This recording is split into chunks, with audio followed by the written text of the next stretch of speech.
Assalamualaikum warahmatullahi wabarakatuh.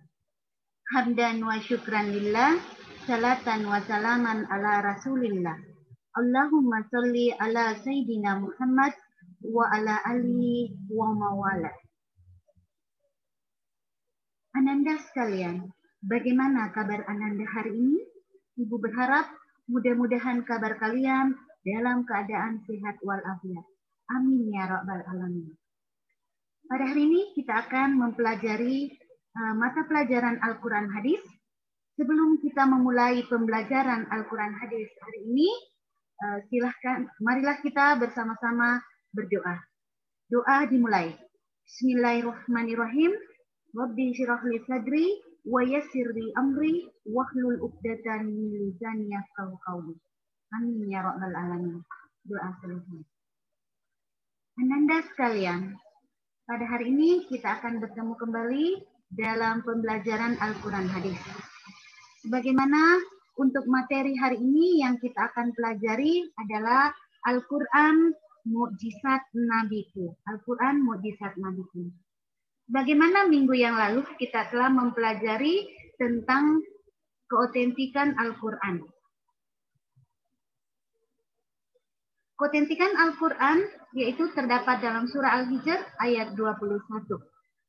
Jadi, baiklah, untuk mengefisienkan waktu, Ibu akan menjelaskan secara ringkas materi untuk hari ini.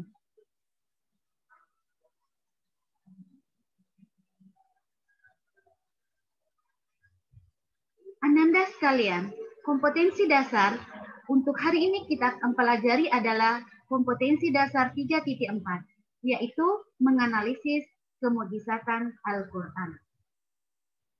Di dalam menganalisis kemukjizatan Al-Quran ini, ada dua indikator yang kita akan capai di 3.4 ini. Yang pertama, titik 3.41 menjelaskan tentang kemukjizatan Al-Quran. Kemudian 3.42 menyampaikan contoh kemukjizatan Al-Quran. Adapun tujuan yang akan kita capai dalam pembelajaran kali ini yaitu ada 4 tujuan. Sebagaimana kita ketahui bersama bahwa di dalam penilaian Al-Quran Hadis itu ada 3 penilaian yang akan kita capai. Yang pertama adalah penilaian sikap, penilaian keterampilan, dan penilaian pengetahuan dan penilaian keterampilan. Jadi tujuan yang pertama, peserta didik dapat menyajikan tentang kemukjizatan Al-Quran. Kemudian yang kedua, peserta didik dapat mencintai Al-Quran. Kemudian yang ketiga, peserta didik dapat menjelaskan tentang kemukjizatan Al-Quran. Dan yang keempat, peserta didik dapat menyampaikan contoh-contoh kemukjizatan Al-Quran. Inilah 4 tujuan yang akan kita capai setelah selesai pembelajaran ini. Baik, Ibu akan untuk mengefisienkan waktu, Ibu akan menjelaskan secara ringkas materi hari ini, yaitu Al-Quran Mukjizat Nabiku. Di dalam materi ini ada 6 poin yang Anda harus selesai. Yang pertama, pengertian mukjizat. Kemudian yang kedua, syarat-syarat mukjizat. Yang ketiga, macam-macam mukjizat. Yang keempat, pengertian ijazul Quran. Kemudian yang kelima, aspek-aspek kemukjizatan Al-Quran. Dan yang terakhir, mukjizat Rasulullah selain Al-Quran dan mukjizat para nabi lainnya. Baik, Ibu akan menjelaskan materi yang pertama, yaitu pengertian mukjizat. Pengertian mukjizat di sini ada 2. Pengertian mukjizat menurut bahasa dan menurut istilah. Yang pertama, pengertian mukjizat menurut bahasa. Menurut bahasa atau etimologi, mukjizat berbentuk isim fa'il yang berasal dari kata ajasa, yu'jisu, i'jasan, mu'jisun, mu'jizat. Yang artinya melemahkan atau mengalahkan lawan. Jadi mukjizat juga diartikan yaitu sebagai suatu tradisi yang menyalahi atau kebiasaan atau sesuatu yang luar biasa. Kemudian yang kedua, mukjizat menurut istilah. Menurut istilah, ini dikemukakan oleh Manan Al-Qatan, yang mana dia mendefinisikan, yaitu mukjizatu hiya amru horiku lil adati makrunu bit tahati zalimu anil mu'aradati. Artinya, mukjizat adalah sesuatu yang menyalahi kebiasaan disertai dengan tantangan dan selamat dari perlawanan. Itulah tadi pengertian mukjizat menurut bahasa dan istilah. Selanjutnya, syarat-syarat mukjizat. Syarat-syarat mukjizat di sini adalah ada 5 syarat-syarat. Yang pertama, mukjizat adalah sesuatu yang tidak sanggup dilakukan oleh siapapun selain Allah Subhanahu wa taala. Jadi tidak ada orang yang mampu melakukan selain Allah Subhanahu wa taala. Jadi, kemudian yang kedua, mukjizat adalah sesuatu yang menyalahi kebiasaan atau tidak sesuai dengan kebiasaan dan perlawanan dengan hukum. Selanjutnya, yang ketiga, mukjizat harus berupa hal yang dijadikan saksi seseorang yang mengaku bahwa risalah ilahi sebagai bukti atas kebenaran pengakuannya. Yang keempat, mukjizat terjadi bertepatan dengan pengakuan Nabi yang mengajak bertanding menggunakan mukjizat tersebut. Kemudian yang kelima, tidak ada seorang manusia pun, bahkan jin sekalipun, yang dapat membuktikan dan membandingkan dalam pertandingan tersebut. Itulah tadi 5 poin dari syarat-syarat mukjizat. Selanjutnya, macam-macam mukjizat. Macam-macam mukjizat dibedakan menjadi 2 macam. Yang pertama adalah mukjizat hissi. Yang kedua adalah mukjizat maknawi. Jadi yang pertama adalah mukjizat hissi. Yang dimaksud dengan mukjizat hissi adalah mukjizat yang dapat dilihat oleh mata, didengar oleh telinga, dicium oleh hidung, diraba oleh tangan, atau dirasa oleh lidah.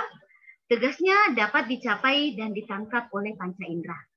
Kemudian yang kedua, mukjizat maknawi.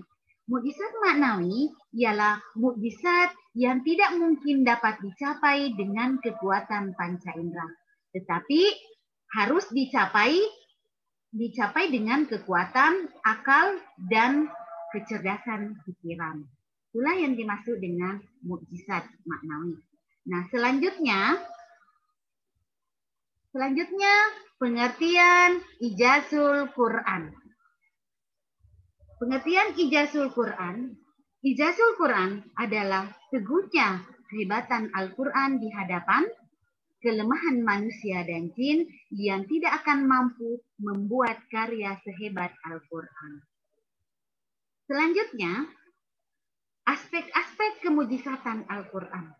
Aspek-aspek kemujizatan Al-Quran bisa kita lihat dari yang pertama adalah gaya bahasa atau uslub, kemudian isi kandungan. Yang pertama yaitu gaya bahasa. Al-Quran mempunyai gaya bahasa yang khas yang tidak dapat ditiru oleh para sastrawan Arab sekalipun karena susunannya yang indah berlainan dengan setiap susunan dalam bahasa Arab. Selanjutnya, aspek kemujizatan Al-Quran yang kedua dari isi kandungan. Aspek kemujizatan Al-Quran yang kedua berdasarkan isi kandungan, yaitu dari isi kandungan kemujizatan Al-Quran kita bisa lihat dari beberapa hal. Yang pertama, Al-Quran mengungkapkan berita-berita yang bersifat gaib. Kemudian yang kedua, ada namanya ijazul ilmi, yakni kemujizatan ilmu pengetahuan. Selanjutnya, yang ketiga, Al-Quran memberikan aturan hukum atau undang-undang yang bersifat universal mencakup segala urusan hidup dan kehidupan manusia. Kemudian selanjutnya, materi selanjutnya yaitu mukjizat Rasulullah Shallallahu Alaihi Wasallam selain Al-Quran dan mukjizat para nabi lainnya. Mukjizat Rasulullah Shallallahu Alaihi Wasallam yaitu Al-Quran. Al-Quran merupakan mukjizat maknawi. Kemudian mukjizat Rasulullah Shallallahu Alaihi Wasallam selain Al-Quran yaitu mukjizat hissi, yang mana mukjizat hissi dari Rasulullah Shallallahu Alaihi Wasallam yaitu jari-jari beliau bisa mengeluarkan air pada saat sahabat-sahabat beliau kehausan. Kemudian beliau juga bisa membelah bulan menjadi dua hanya dengan menggunakan jari yang ditunjukkan ke bulan dengan di mana untuk memenuhi tantangan orang kafir. Dan masih banyak juga mukjizat-mukjizat lainnya. Selanjutnya, mukjizat nabi lainnya yang pertama itu adalah mukjizat Nabi Nuh. Mukjizat Nabi Nuh itu berupa membuat kapal yang sangat besar untuk menampung dan menyelamatkan kaum yang beriman dari banjir besar. Padahal saat itu sama sekali belum dikenal cara pembuatan kapal. Selanjutnya, mukjizat Nabi Ibrahim. Mukjizat Nabi Ibrahim itu berupa keistimewaan tidak hangus dibakar dalam api oleh Raja Namrud. Kemudian, mukjizat Nabi Musa alaihissalam, yaitu berupa tongkat yang dapat berubah menjadi ular besar untuk mengalahkan tukang-tukang sihir Fir'aun, di mana yang menyihir tali menjadi ular-ular kecil. Selanjutnya, mukjizat Nabi Daud. Mukjizat Nabi Daud yaitu berupa kemampuan untuk melunakkan besi dengan tangan beliau, sehingga bisa dibentuk sedemikian rupa menjadi baju besi dan senjata untuk mengalahkan Raja Jalut pada saat itu. Selanjutnya, mukjizat Nabi Sulaiman. Mukjizat Nabi Sulaiman yaitu berupa kemampuan untuk mendengar dan memahami bahasa binatang seperti burung hudhud ataupun burung hudhud dan semut. Selanjutnya, mukjizat Nabi Isa alaihissalam. Mukjizat Nabi Isa alaihissalam yaitu berupa kemampuan membuat burung dari tanah, menyembuhkan orang buta sejak lahir, kemudian menyembuhkan penyakit sopak atau kusta dan dapat menghidupkan orang yang sudah mati atas izin Allah Subhanahu wa taala. Itulah mukjizat Rasulullah Sallallahu Alaihi Wasallam dan mukjizat nabi lainnya. Kalau mukjizat Rasulullah Sallallahu Alaihi Wasallam berupa mukjizat hissi dan mukjizat maknawi. Kalau mukjizat nabi lainnya itu berupa mukjizat hissi. Nah, itulah materi singkat yang Ibu sempat bawakan hari ini.